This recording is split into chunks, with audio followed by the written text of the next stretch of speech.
One, why? I don't get Taylor Swift. Chuck Schumer has imaginary friends that he has had a relationship with for almost half a century. And the return of a massive brand in high school football. This one will make people lose their minds. Quick takes. 2, Donald Trump wants somebody who loves America in charge of the image and the message from the Smithsonian. We'll break it down with Julian Epstein. 3, the New York City Navy SEAL Swim is this Saturday. I'll be swimming 3 miles across the Hudson with more than 100 Navy SEALs, several of which will join us today right here on Will Cain Country.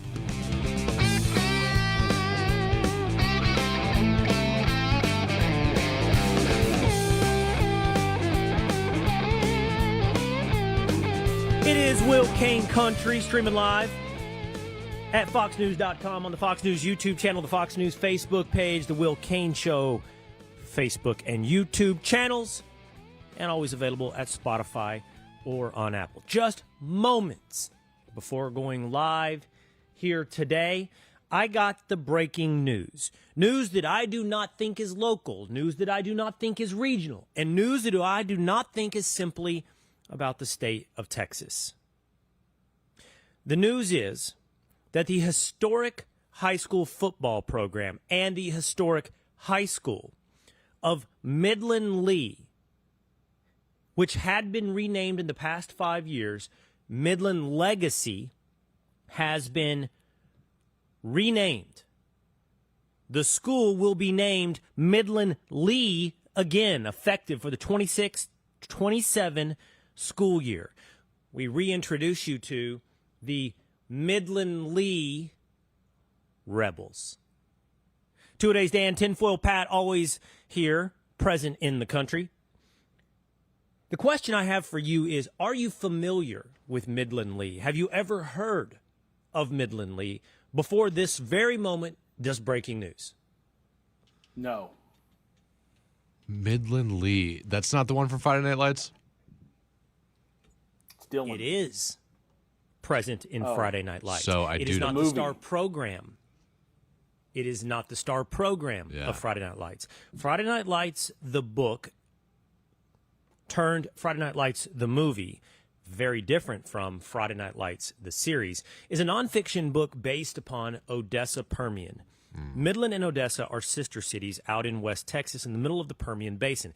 They are the capital, one could argue, in the United States of America, of our energy industry. The Permian Basin is responsible for a vast, vast chunk of our country's energy supply. They are true boom and bust towns. Odessa, where I have family and had a nephew play at Odessa Permian, is the roughneck town, the blue-collar town. Midland is the white-collar town, the oil executive, millionaires, and high-rises town, the town of the Bushes. But the rival of Odessa Permian for all of those years was Midland Lee. Of course, there's Odessa High School, but right across town in the sister city, the dominant program was Midland Lee. And they were featured in the movie and in the book, Friday Night Lights. They, of course, were named after Robert E. Lee and had been for half a century. The name was synonymous with high school football in Texas. And it was almost confusing. No one ever really committed it to memory. And I would often have to ask, hey, what is Lee called now? Because it had adopted this oh-so-generic name, Midland Legacy. And as we've seen over the past couple of months, there's been a return to the non-erasure of American history. Secretary of Defense Pete Hegseth has made a point of bringing back the Reconciliation Memorial to Arlington National Cemetery. We have seen the great cancellation of, say, 2018 to 2023 start to be unwound.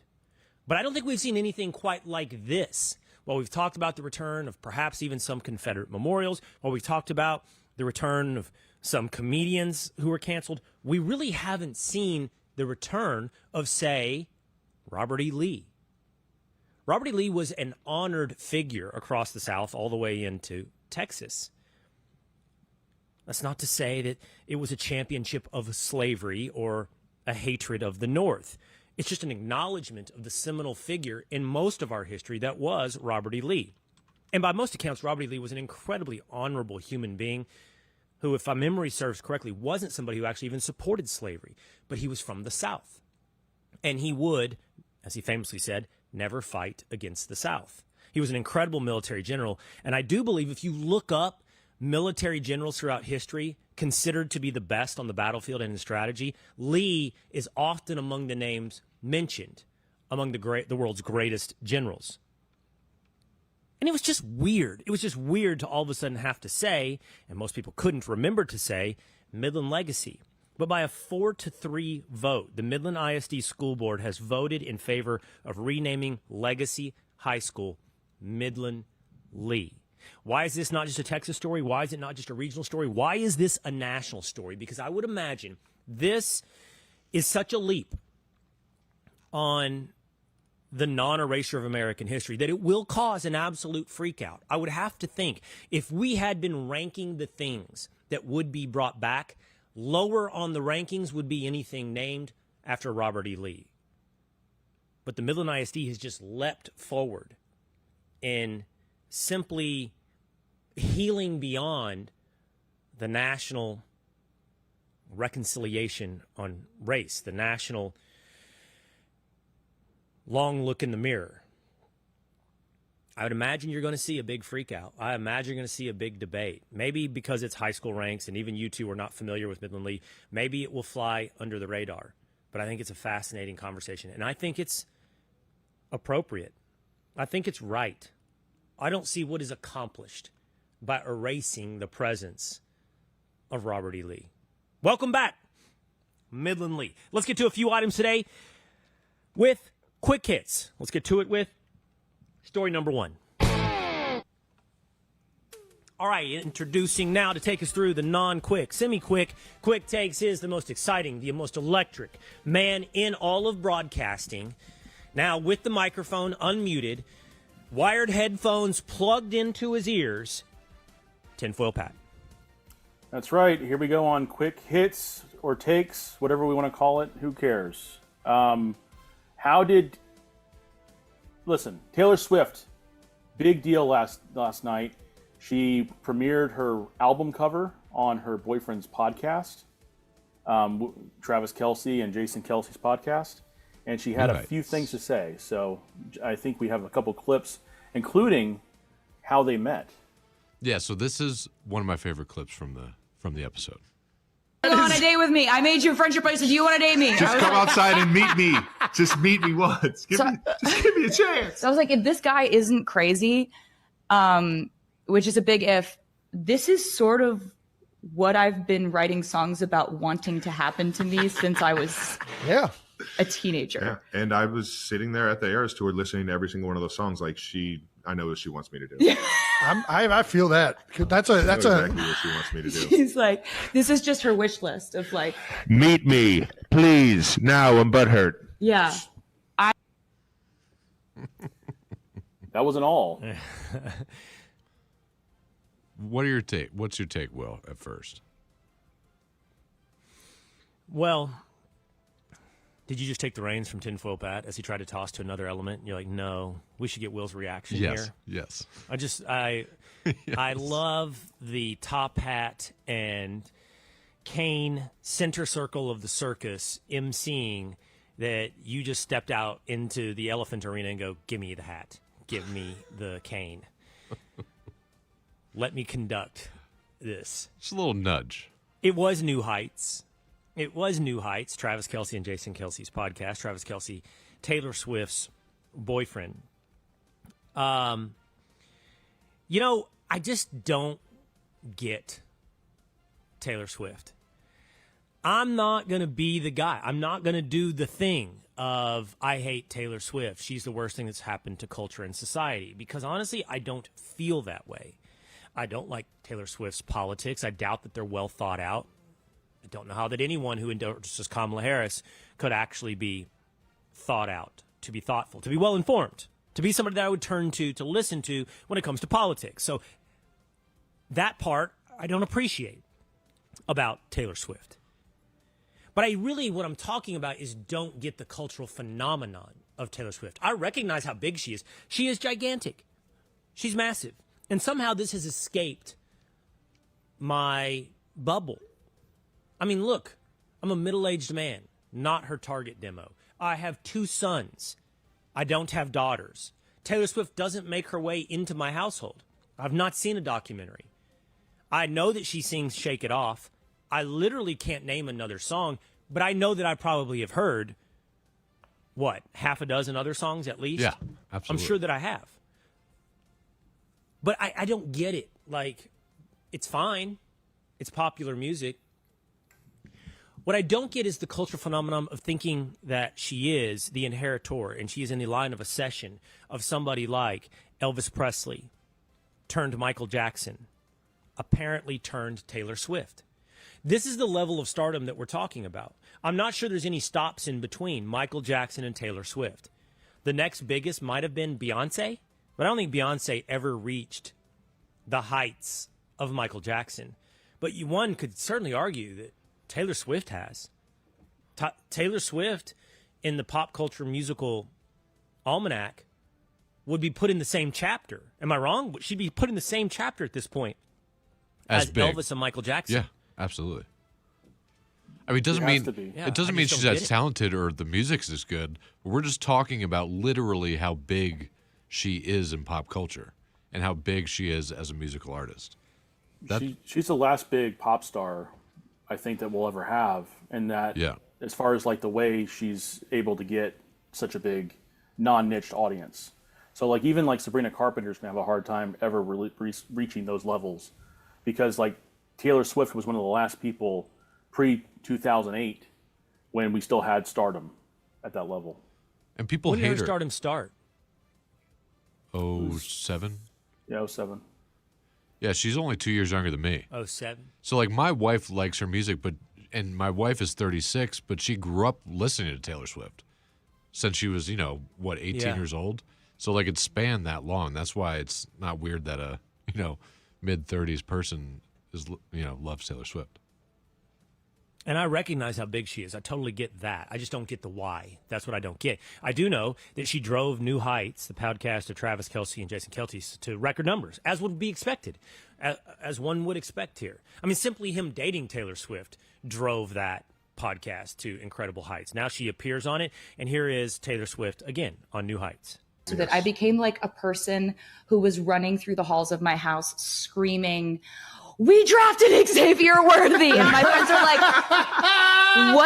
who body snatched you? This is, what do you mean we drafted Xavier Worthy? I forget where I was, but you were the first person to tell me that we drafted the fastest man in the draft. No, I was screeching. I couldn't believe it. I was freaking out. We're talking about like, I'm like, wait, is she right? I had to look this up. I'm like, she get the wrong information here, but yeah, we traded up. We're talking about cover 2, cover 4, cover 0, cover. We're learning. Yeah, that's Taylor Swift saying she said she knew nothing about football. She didn't understand the chains. She thought that Jason and Travis would have played against each other. They're both on offense. So even in the Super Bowl, obviously the Eagles and the Chiefs, they would not be on the field at the same time. She didn't understand that. And now she's saying she's pumped that they drafted Xavier Worthy.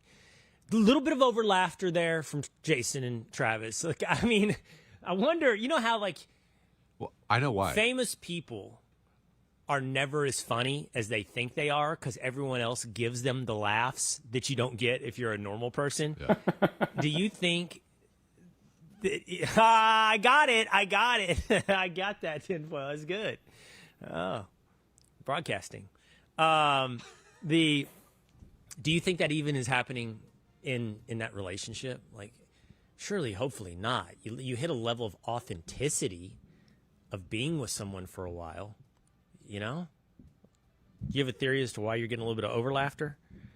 I do, because the entire audience is Taylor Swift fans. They're not Travis Kelce or Jason Kelce fans. So they are like, oh, ha, ha, ha, Taylor, you're so funny, because they want those people to keep watching their show. So if the Swifties love them, they're going to come back. That's a good point. That's a good point. You know what I'm saying? Yeah, they'll be sorely disappointed when they tune in next week and they're breaking down who's going to be the Browns starting quarterback. Will it be Shadur Sanders or Dylan Gabriel? Is Shadur Sanders overrated? Who will see? All right, there you go. There's the thing. There's the thing. Taylor Swift. All right, take it away, Tinfoil Pat. That's not the only thing. Chicago Mayor Brandon Johnson. This is a doozy, Will. Listen to this. I do believe that Donald Trump is intimidated. I think you're begging. No interruptions. So let me just answer that. I do appreciate you begging. So I would just say it like this, that the president has always been intimidated by the intellectual prowess of black men. And so, of course, he would speak in those petite and puerile terms. He's stringing together. Is he stringing together random words? Yeah. Petite and puerile. Can I just say something about the race grievance world? One of the fascinating things about the race grievance world is it constantly allows you to absolve yourself from your individual characteristics. So, like, you know what? Like, let's say that you're driving. I've said this before. You're driving down the road and you're driving like an a-hole, and you're black, and a white dude gives you the bird. It's so convenient to be able to say he doesn't like black people instead of, no, man, you are driving like an a-hole. You know, like it's the ultimate get out of jail free card on your own individual personality characteristics. And what Brandon Johnson has done here is the reverse of it. So do you think he's intimidated? And Brandon Johnson is talking about himself. Then he goes outside himself. He goes, I think he's intimidated by the intellectual prowess of black men, suggesting in reverse that he is of intellectual prowess because, hey, you know, it's a larger category, and I exhibit these categories, these characteristics. I mean, it's such a way to, like, cloak himself nakedly in a compliment. Because that's what everybody thinks of when they think of the way the city of Chicago is run. Whoever's doing that thing must be a genius. Who's ever in charge of Chicago must be of supreme intellectual prowess. Those are kind of funny words to put together, too. Intellectual prowess, right? Like, prowess is like isn't that like a predator type thing? Like when you say the word prowess, what do you think of? Is it like capability? I think of like a cat. I think of like a cat on the savannah hunting. You're talking about an prowling, antelope. not prowess. Yeah, maybe. Prowess is like talent Maybe or I'm- something. Prowess. I think the cheetah has a lot of prowess. I don't know. The cheetah. I don't think proud. Brandon Johnson has. Maybe you got me here 2 days. Maybe my intellectual prowess isn't intimidating, but I would argue neither is. It is. Brandon Johnson. Take away, Tinfoil Pat. Speaking of another man with prowess, Zohran Mamdani, he is exposed himself as the elite he truly is. Here, check this picture. Here he is with a fan on him. His staffer has a fan pointed at him because he's a man of the people, just like you and me. You know, just a man of the people. Incredible. The communist man of the people has someone holding up a handheld little tiny fan as he gives a speech to his face. I'm sure the pond fronds I get that he's got away from the pond fronds. you know, is it hot in Staten Island right now, Dan? Yeah. Oh, yeah. Is it pretty hot there in New York? It's like 95 and humid. Yeah, It's okay. gross. Yeah, and he's in a suit, and I could get it that he could get a little sweaty, and he needs a little wind on his face. I cannot imagine the scenario where I'd say, hey, Ellie, hold this fan up to my face. I can't imagine it. Maybe I would. I don't know. It's never happened before. I have a feeling I know what I'm going to Not be doing exactly at the the state image. fair when I visit you. Yeah, it's going to be hot. Yeah. Yeah, when you come down here for the state fair, it's going to be hot. Bring your handheld fan. All right, and finally, to tinfoil, what do you have? Chuck Schumer? America's favorite Senator Chuck Schumer. Well, he's got caught in a little Biden-esque controversy. Let's play the clip. The Baileys have guided Chuck Schumer's political life, which is a little weird given they don't exist. Seriously, he invented them. Schumer first introduced the world to the Baileys in his 2007 book, Positively American, Winning Back the Middle-Class Majority, One Family at a Time. In it, he mentions the Baileys an astonishing 265 times in 264 pages. But he'd apparently been talking about them for years before the book was published. One of his former spokespeople said he's always asking, what would the Baileys think? And to be fair, Schumer acknowledges that some may find this a little weird. If you ask my staff, I've been talking about and talking to the Baileys for 15 years. I have conversations with them. One of my staffers once said I had imaginary friends to the press. Got me in some trouble. But these people are real, and I respect them, and I really love them, and I care about them. Okay, sure, but they're literally not real, Chuck. So the Baileys, in case people don't know at home, the Baileys are figments of his imagination. And he's been talking about them for over 30, 40 years. Yeah, since the 1980s. This is so fascinating. And look, credit to John Oliver. Like, when I told you guys this morning that John Oliver did this, you were like, John Oliver did it? Yeah, he did. And it took some research. They looked up if there's anybody on Long Island. See, now Chuck Schumer has an entire backstory of the Baileys, where they're from, what they do for a living. He literally, John Oliver laid out what they like to eat, like their favorite meals, like so-and-so likes pizza and Ethel likes Thai food. It's like crazy. And who they voted for in every election and their everyday life struggles. Like, I'm talking a huge biography he's built. And people have looked up who are the Baileys of Long Island, and they don't exist. These people don't exist. And Chuck Schumer has talked about them consistently like this. Like 80s, 90s, 2000s, on and on.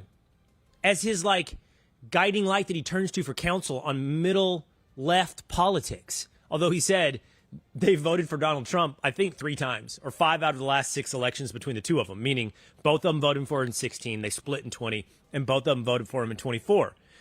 And this is who he turns to. And the left is like, not upset that he has imaginary friends. They're upset that his imaginary friends have voted for Donald Trump. And I think it's pretty concerning that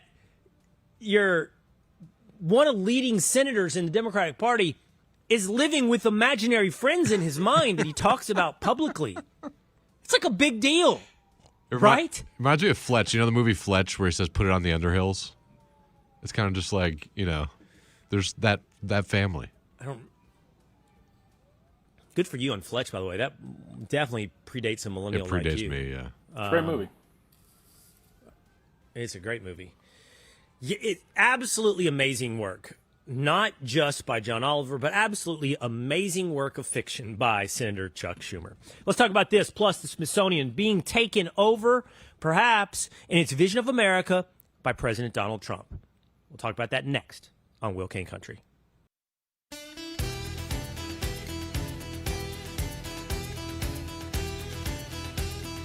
Gavin Newsom is literally copying Donald Trump. What do I mean by literally? His tweets are aping the voice of Donald Trump. What does this guy do, actually, for the state of California? It is Will Cain Country, streaming live at foxnews.com, on the Fox News YouTube channel, on the Fox News Facebook page. Hey, hit subscribe at Apple or on Spotify. Joining us now is the former chief counsel for the House Judiciary Committee. He is an attorney. It is Julian Epstein. What is up, Julian? Well, good to be with you. Thanks for having me again. Been catching your program at 4:00, by the way, every chance I get, and congratulations on the success. It's a really good discussion, and it's a fair debate. I love how open-minded and how you try to engage the other side. Well, I appreciate that. You might be referring to the viral moments of the last couple of days with my back and forth of Texas State Democrat Representative James Tallarico. I am. That kind of. I thought it was. That maybe not that one in particular, but I'm always open to an honest debate. I was really disappointed in the representative and how he conducted himself afterwards. I agree, and I don't think they present a good rebuttal to the argument that the Democrats have been doing this kind of gerrymandering for a long time, and they've been much more severe in sort of their repression of the Republican vote in blue states. I don't get the double standard that the Democrats are arguing. And again, like many other things that we've talked about, it's embarrassing for me as a Democrat to see this kind of naked partisanship and this sort of anti-intellectual explanation and complete double standard explanation. So, and the thing about it is, Julian, we can get sucked into a trap or a narrative cycle of pretending like everything Republicans ever do is good and everything Democrats ever do is bad, and that's certainly not the case. That's certainly not 100%. The truth. And but the Democrat Party right now is just in such a dire space, and I would even expand it beyond just the party, because sometimes talking about parties can be a cop out. I think the thought leaders, the ideological backbone of it, is in such a bad place.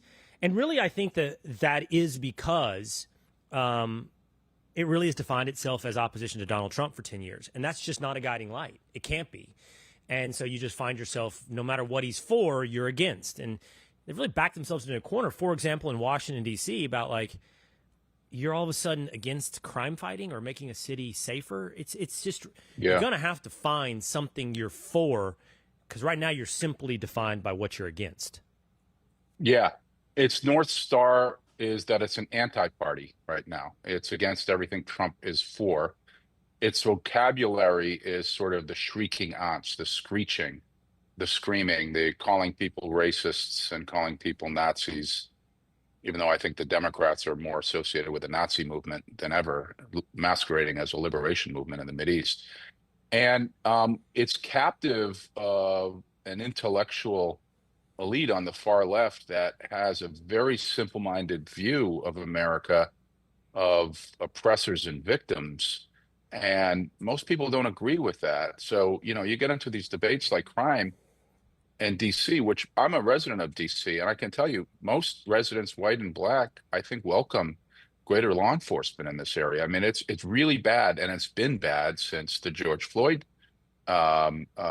riots, and sort of the this notion that the left has that we should be able to discount crime for criminals, and it's been really bad, and so it leads Democrats into a really bad place where they are appealing to these sort of out of touch intellectual arguments of the far left, but everyday people don't hear that stuff. They don't care about that stuff. They know crime is bad. They want answers to it, and Trump is giving them an answer. And this is why I think sort of this dark place that I think the Democrats have found themselves in is opening the door for Republicans to become the centrist party. And I think that's what's happening. And it's a shame for me as a historical Democrat to see the party going down this way, but I think the party is just continuing to self-destruct. So I'm just going to share the story with you, Julian, because I think it adds to what you're talking about. So you said, that Democrats have this vision of themselves as seeing the world through oppressor and victim. So after the Tallarico thing and it goes viral and the left jumps all over it, I normally wouldn't talk about something like this, but there's a reason I'm bringing it up. So, one of my buddies, I'm not on Facebook very much. He started sending me these screenshots of people talking about it on Facebook, and he was pissed off, my buddy, because there was an individual who's from the town that I grew up in, small town, who purported, and he did, I know who this person is, he's an attorney, knew my dad. And he went on to say what a disappointment I would be to my dad, and that my dad would be ashamed of me. My dad is long passed. Which is vile and way beyond the pale, and I can say with a heavy level of certainty, not true. But there was a line in his little screeds, again, this is just in the comment section on Facebook, but where he's like, Will's dad was a man of compassion and kindness, and that exhibited every day in his daily life. The implication being that I am not that person. Well, this guy doesn't know anything about me as a person. The point I'm getting at, Julian, is he's defining that by my politics. And what guides the left, and this person is certainly on the left, is this idea that they have a monopoly on compassion and kindness and empathy, and that is what defines them. And anybody that disagrees with them lacks in those qualities of compassion, kindness, and empathy. And I will say, empathy is not a guiding light on the right. It's not absent, but it's not a guiding light. And maybe you can over-index it, but I think we see two things that have been exposed. One, empathy is actually not supposed to be and should not be your guiding light. It's a virtue until it's a vice. And if you always are empathetic, you can find yourself into some very irrational positions. And we've seen that on the left. The other thing is, it's fraudulent. Like, you're not kind and empathetic because you vote Democrat. You think that becomes the case and that you have this monopoly on it, and your own personal lives don't exhibit that. In other words, your political points of view and your ballot casting don't reflect the quality of your compassion. Yeah. I think there's an anti-intellectualism that drives the empathy. And first of all, I'm sorry your dad is no longer with us, and I hope that you can celebrate his memory. But I do think there is this tendency for Democrats to find a way of saying we are morally superior, and we are more empathetic, we're compassionate, so therefore we're good people. And for them, the conversation stops at that point. They don't have to answer whether what they're doing under the moral cover of empathy is actually having a beneficial effect in society. I mean, we've seen that happen in the crime debate. This is the soft bigotry of low expectations, and this sort of, this idea that bringing in more police from the federal level is somehow authoritarian. Working people in DC don't care about that. They care about the fact that if you leave your car on the street, it's going to get vandalized. They care that you can't walk down the street alone at night. They care about the marauding gangs that traverse the streets. They care about the lack of social order when you go into a CVS. They care about all these things. So it's a question of left elitism being completely out of touch. We see this dynamic in the Mideast debate. A lot of progressives, they call themselves liberal because they think being liberal makes them a good person. If you're a good person, you're a liberal. And then October 7th comes along, and the people that they identify with as oppressors, the Palestinians, which I think is completely wrong. The Palestinian leadership has opposed peace deals since 1937 that would give them everything they say they want in terms of a two-state solution. But October 7th comes along, and they see the people they're aligned with committing the most barbaric attacks in the world in sort of modern history, and they can't process that. They can't deal with that. All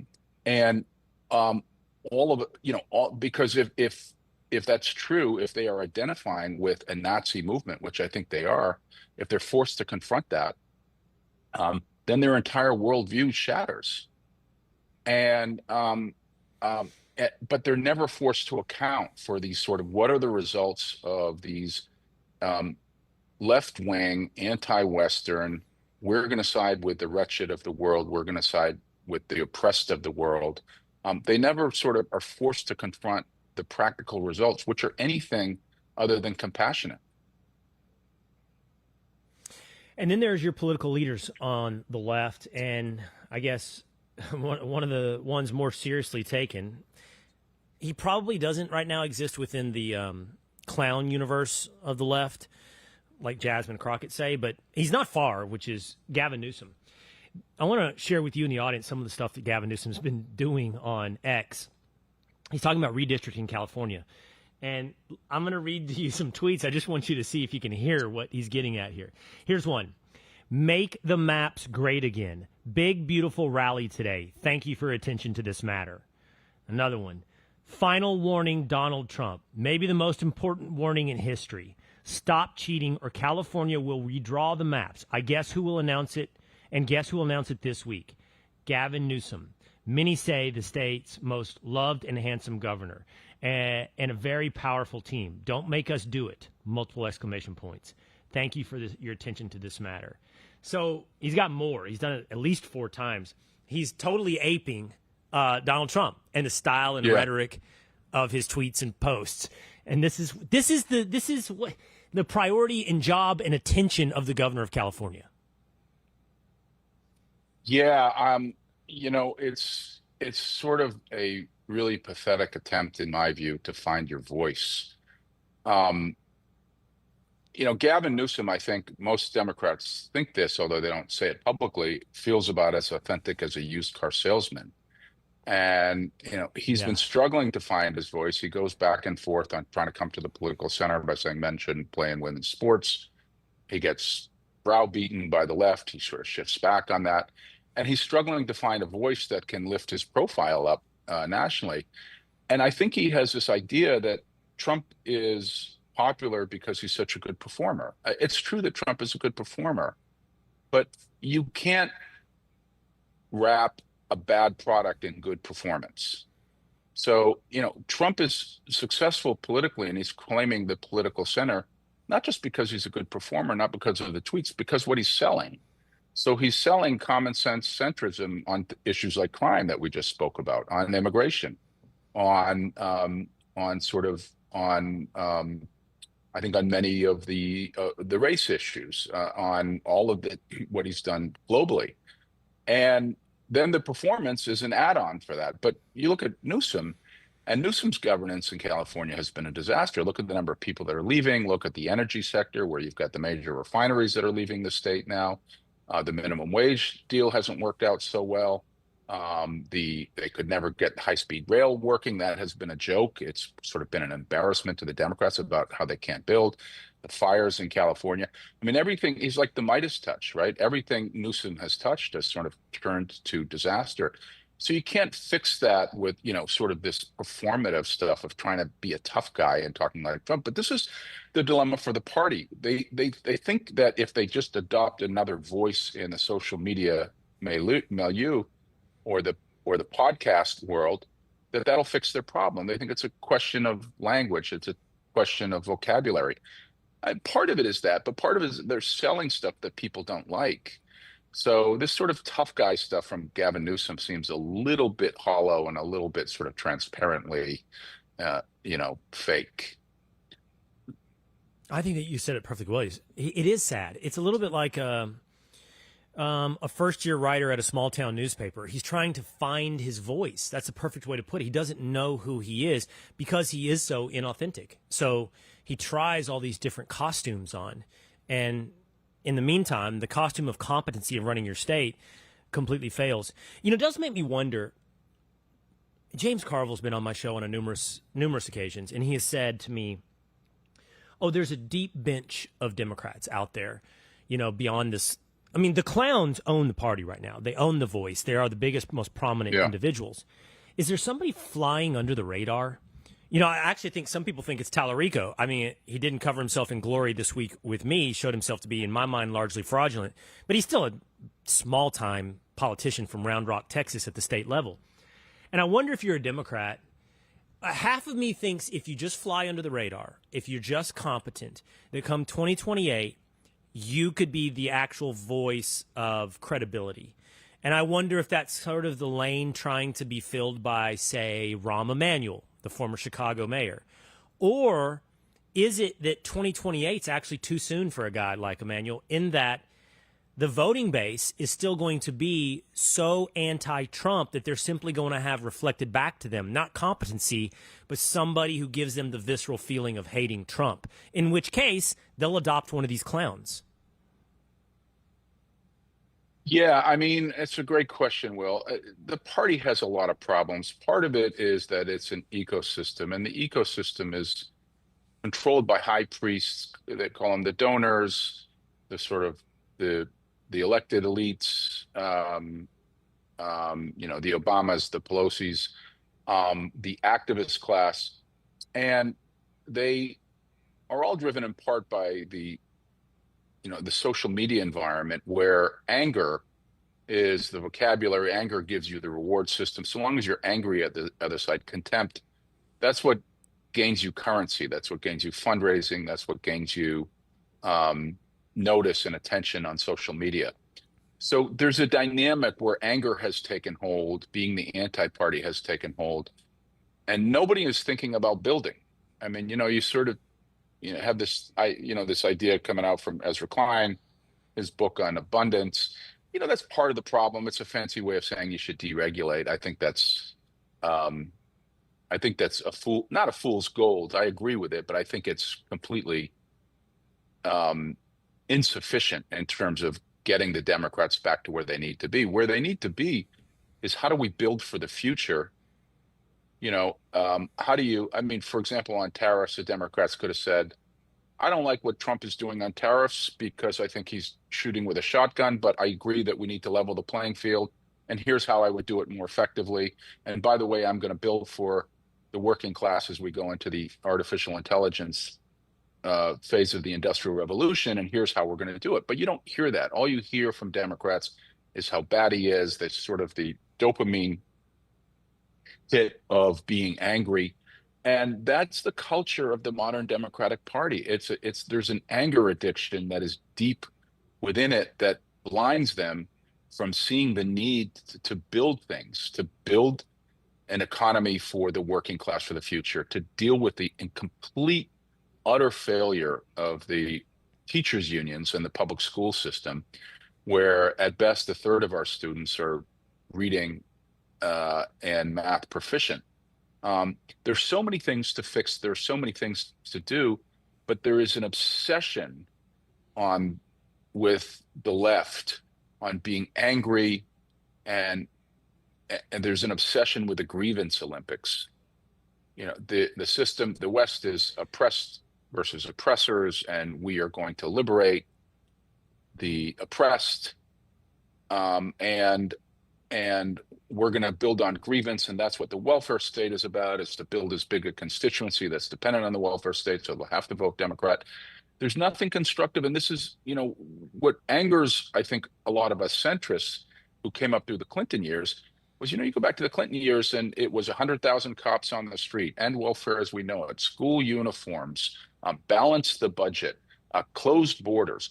All of these things that really resonated with, I think, 70% of the public, and I think still resonates with 70% of the public. And the party has completely lost sight of that. And there is an ecosystem on the left that rewards, as I say, simply being the opposition, being disdainful, being contemptuous of the other side, telling the other side that they're racists and they're Nazis, even though I think most of the time the left has a rather impoverished understanding of those issues. And it's a situation that I would love to tell you. I think you asked me about the bench, that there's a light at the end of the tunnel. I don't see it, because I think I see the Democrats digging in on these things. Yeah. Well, I think a great example of what you're talking about is Donald Trump is currently talking about putting someone over the Smithsonian has a different view of the American story. Many on the left, on CNN, are suggesting this is absolutely Stalin-esque. It's yet another example of an authoritarian takeover. But I would remind everyone the kind of things that have made their way into the American story of the Smithsonian. And this was a famous one from a few years ago, where they put out aspects and assumptions of whiteness and white culture in the United States. This is a famous infographic they put out, wherein they laid out things that are part of white culture to be overcome. And it's the most racist and insulting thing if you're black. Like, here's some of the things they have about time. Following rigid time schedules, time viewed as a commodity. Yeah. They talk about punctuality being a symptom of whiteness. How about this? Family structure. The nuclear family, father, mother, 2 to 3 children, is the ideal social unit. That is whiteness. Rugged individualism, the scientific method, the Protestant work ethic, justice based on English common law, property rights, competition, trying to win and be number one. These are all symptoms of whiteness, and that was from the Smithsonian, Julian. Yeah, I mean, I think there's a word for this, Will, and I would call it a psychosis, meaning it's just completely detached from reality. I mean, this is embarrassing stuff. This is the sort of ideology that is not history, that is not sort of empirical. There's no common sense here. It's just sort of like left-wing Marxist ideology. A lot of these things you talk about the scientific method and punctuality, all these things that have sort of become deeply part of Western culture. Western civilization in the course of 100 years and all that it has produced through the free markets has done more to lift billions of people out of abject poverty, has done more to advance humanity in 100 and 150 years than any civilization ever in the history of the world. And I mean, why are we not teaching that? Why are we not teaching how much Western civilization, Western democracy, liberal democracy, sort of all the values of the free market and liberty, how much that has done for humanity compared to any other system that's ever been tried? Why don't we have any of that? And again, I think what you've seen in schools, you've seen this in a lot of professional societies, you've seen this in the therapy class, you've seen this now in sort of the bureaucratic class with the Smithsonian, is it has been captured by far left, anti-Western, sort of neo-Marxist ideologues that are trying to teach an oppressed oppressor ideology, which is very destructive. I mean, Greg Gutfeld had a great riff on this the other day on the Five, where he talks about it used to be that the West really believed in the melting pot idea, that we're all the same and we should share the values. Now it has been reduced by the left to this sort of DEI tribal zero-sum ideology that is really, it's sectarian in its nature, and it's really sort of destructive to the national spirit, the credo of us all trying to move forward together in the same boat in a constructive way where we're building. And so I think he's right to sort of go after the ideology. I mean, of course, we want to have history. We want to have the entire history of issues presented. On slavery, of course, we want to talk about how awful and criminal it was to bring 300,000 to 400,000 Africans forcibly to the shores of the United States and force them into bondage. But, do we also not want to talk about the Arab slave trade, which started 1,000 years earlier, probably in the 5th or 6th century, that, right. that forced probably 17, 18 million Africans into the Arab world, where men were castrated and women were taken as concubines.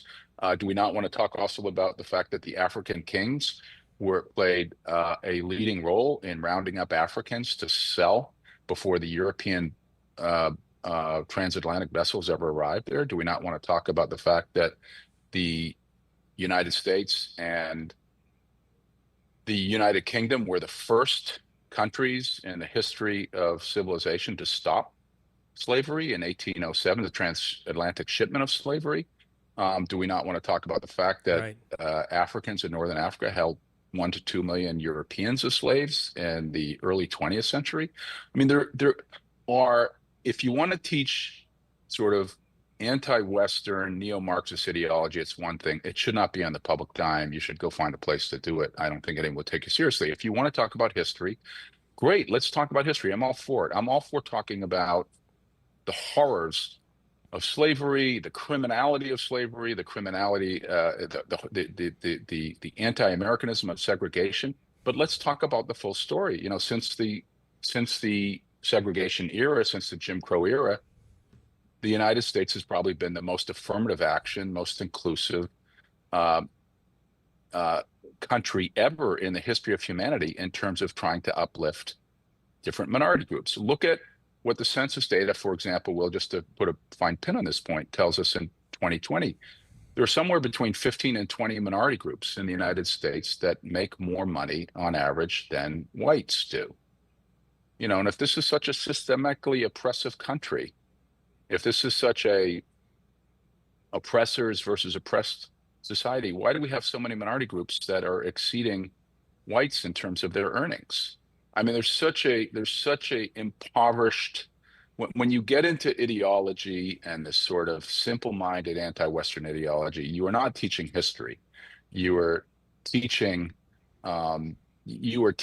a very limited sliver with an ideological cast masquerading as history. And you are leaving out so much that is so important for people to understand, and really for us to sort of start to come together and try to rebuild, to build a future together without this sectarian, as Gutfeld said, zero-sum nonsense.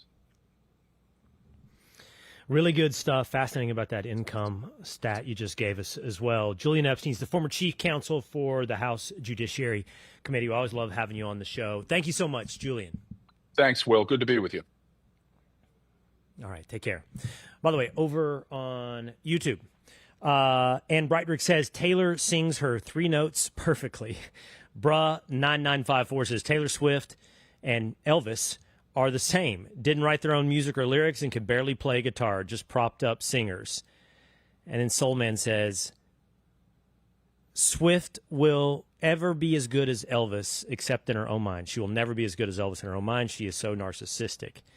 Brian Hubbard says, only if you were a child would you believe she is bigger than Elvis. Not a lot of people liked the comp. I'm just telling you, like that's the place that she inhabits today in pop culture. When we come back, the New York City Navy SEAL Swim is this Saturday. We'll be joined by its founder, the man who runs it, Bill Brown, and more on Will Cain Country.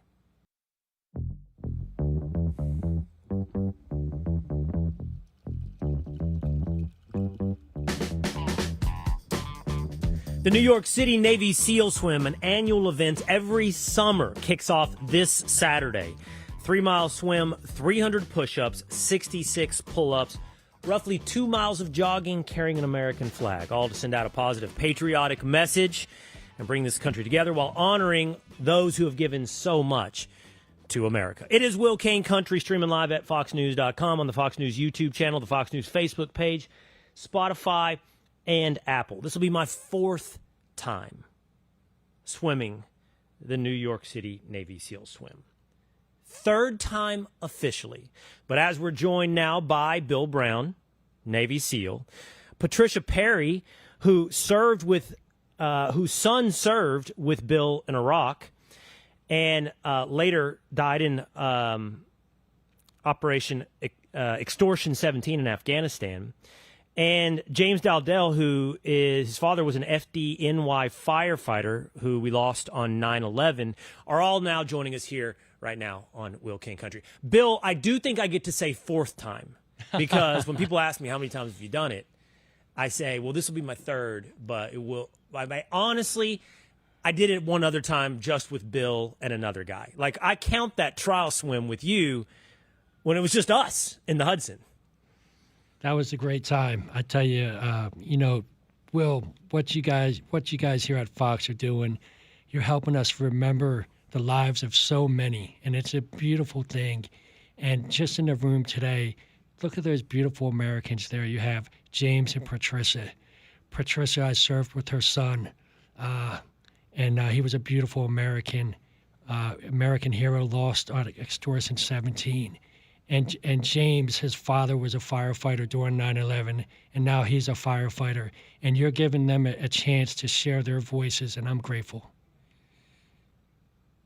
And that is something that, for all the attention that we give that day and in the build-up to, 100 Navy SEALs, you're swimming under the Statue of Liberty, you're doing push-ups and pull-ups at Ellis Island and Ground Zero. That's probably not as recognized what you just laid out for us, Bill. It's also full of guys who are FDNY, who are New Jersey State Police, who, by the way, are other branches of the military as well, who are first responders, and Gold Star families like Patricia are also all represented during the swim. And it's always humbling, Patricia, when really the first encounter I get to have is like, honestly, it's at the bar after we're done and we're over there having beers and I'm meeting people and I'm like, yes, let me tell you about my son. And it's always awesome to hear those stories, Patricia. Well, thank you very much for having me on. It's an honor to be here, and especially with Bill, who organizes this every year. Brian was an amazing, amazing guy, and his loss has been hard. But I'm here because Brian would do anything for his fellow service personnel, whether they were the SEALs or they were EMTs, firefighters, police. These men and women give so much to us. and all of the families want to honor them. So I am not swimming, I'm watching, but there are a group of us who are going to be following them and following you in the water on sailboats to see how you do. And we're here because we want to support you. We want to support what you do and what you give back to the community. Oh, well, thank you for that. First of all, don't follow along too closely. I don't want your boat to get, too far behind. I want you to be able to stay up with the lead pack. Bill, one of my buddies, Bill knows this. I am bringing a team with me of this year of guys. Both of my brothers are going to do it. My college water polo teammate at Pepperdine, who is now an assistant coach on the U.S. men's Olympic team, is coming, and he's bringing his son, who is going to be a freshman at USC, water polo player. And so these guys are going to be able to swim. And my buddy said, "Have you been training?" And I said, yeah, I've been training. He said, "Do you try to win?" I'm like, "No, I don't try to win." But Bill, I got a little pride. Yes, I don't want to be in the back. No. I'll get up there near the top of the pack. You know what? For your audience, if they don't know it, in the water, you are a stud, 100%. You're a stud. What do you mean in the water? Not on the pull-up bar? not on the barge? No comment. You do so much for us. No comment. We also have with us James Dowdell, whose father was a New York firefighter. He was lost 9/11. And you're going to be swimming, James, I see here. So you're in the water this year. Is this your first time, or have you done it before, James? No, I did it last year with a group of FDNY firemen who, once you do it once, there's really no reason not to keep it on the calendar and make sure we do it every year now. Well, I can think of a few reasons, James. I mean, that's an awesome sentiment you gave, but I can think of a few reasons not to do it every year. Every year come like April or May, I'm like, okay, I got to start swimming. And then I don't start until July. By the way, Bill, I think I've got a dozen swims under my belt. So, James, how was it last year? How did you feel? Are you a swimmer, James? Did you grow up a swimmer? Tell me about your training last year and then how it felt on the day of the swim.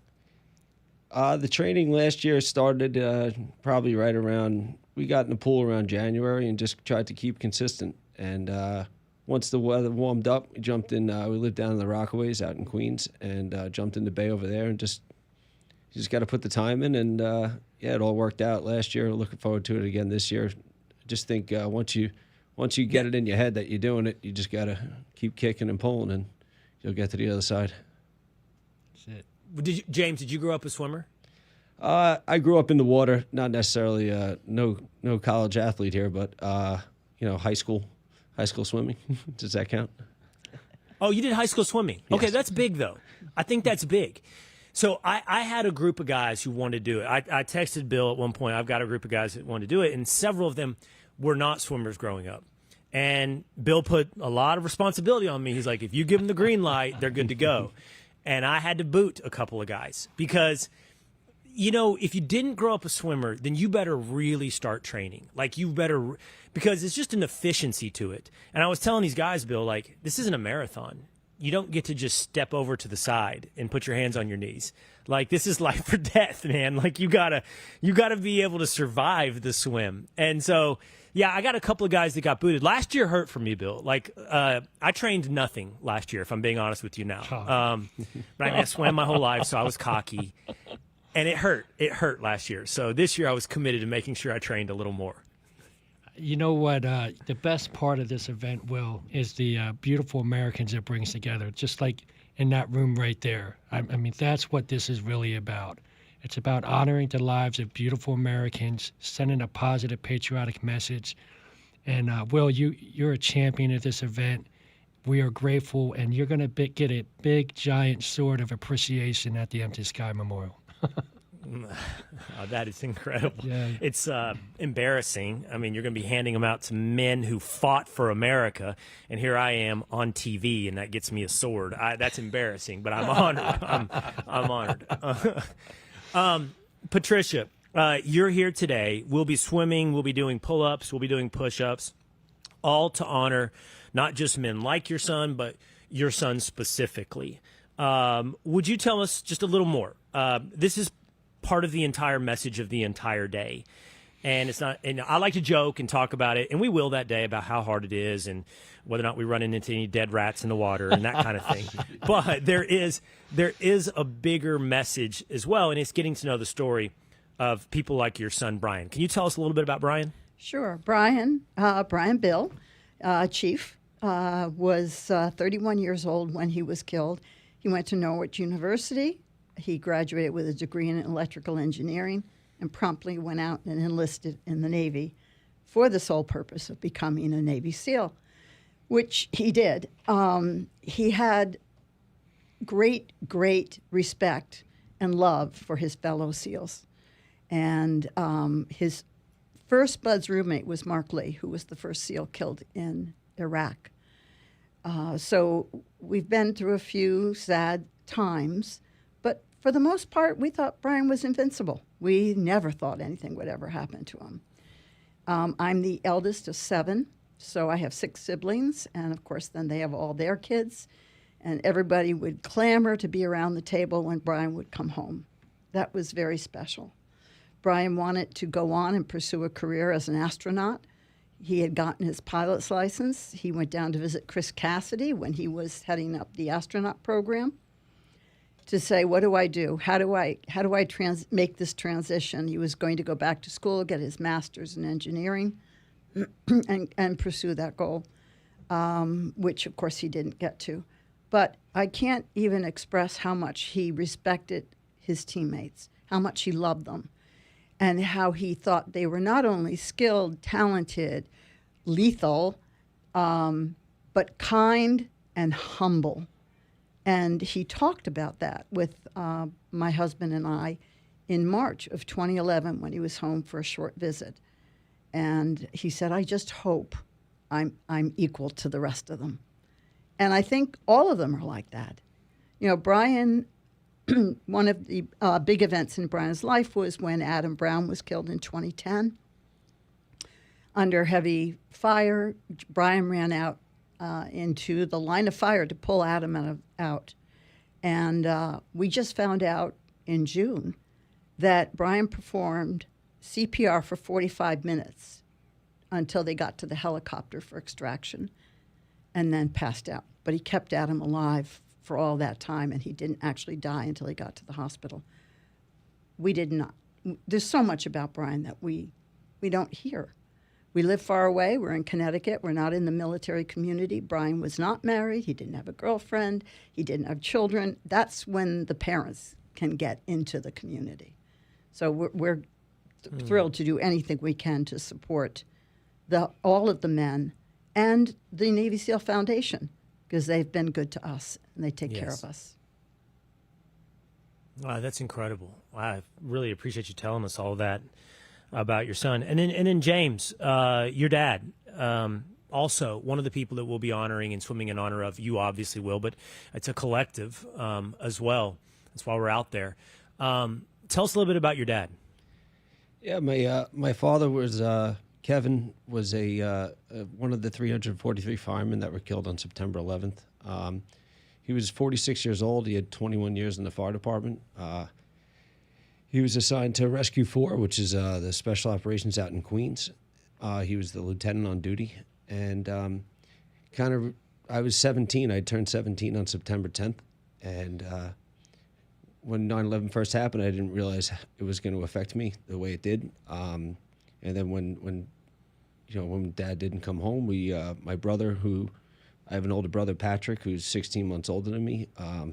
My mother sat us down, and she's been a rock for us ever since. My dad was a hardworking guy. He worked 2 jobs to put his boys through school, and he loved the fire department, and he loved being he loved his family. So to do an event like this now in honor of him, my brother Pat joined. He went to West Point. He was the first class into West Point after 9/11, and he went on to serve in Iraq and Afghanistan, and he's home now. He raises his kids very close to me out in Queens, and to do an event like this, which is honoring my father while honoring the service of making sure the people who took time away from their families and dedicated, their lives to really for what happened on September 11th is just it's an honor to be part of it, and we just want to say thank you, people like Patricia, Bill. We just want our family to remember, let them know that we remember their sacrifices. I'll be honored to swim alongside you again, James. So, Bill, I joke about how many times I've done it. I think this is my third official year. Like I said, my buddy, your buddy, the Secretary of Defense, did it for a couple of years before me. So, like, how many years have we been doing this now? How long have you been doing the New York City Navy SEAL swim? And I know, because you and I talk about this, like the way it's grown and the amount of money that it's ended up raising for the Navy SEAL Foundation. Tell us a little bit about that. Yeah, the Secretary of Defense, I'm having a initial planning call with all the support assets. And lo and behold, the Secretary of Defense is on, and he starts asking me questions. And it's the first year. And I had the tides dialed in, the route I was Don't say planning. Secretary of Defense, because he's Pete at this point. It makes it sound too official with the SecDef on the call. That's what it would be like today. Then it was Pete with the tattoos and the mullet. One of the most powerful people in the entire planet, actually. So he gets on the call. I thought I was going to have to sell it to like NYPD, the Coast Guard. All of a sudden, Pete's asking me questions about it, and he's figuring out pretty fast that I was serious about it.